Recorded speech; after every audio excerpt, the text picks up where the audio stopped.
Now let's talk about the breakup era of Catherine Bernardo. Catherine didn't lose a love team, she gained a throne. If you want it, I'm gonna be If you got it, you got it, you got that.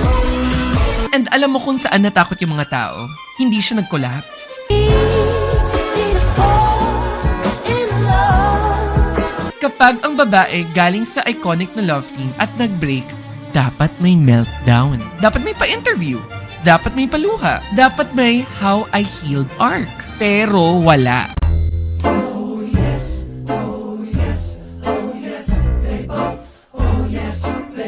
And yung absence nung drama na yun, that was the first signal that it wasn't the start of a downfall, but rather a recalibration for Catherine Bernardo. Catherine chose silence not because she had nothing to say, but because she didn't have to say anything to stay relevant. Hi, good evening, everybody. My name is Catherine Bernardo, and I am a Filipina. Let's raid!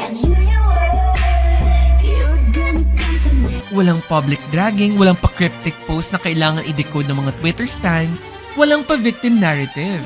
Instead, she let the industry do what it always does best. Observe, speculate, and eventually realize. Realize na she wasn't shrinking, she was decoupling her identity from a system that once defined her. Like and follow for more!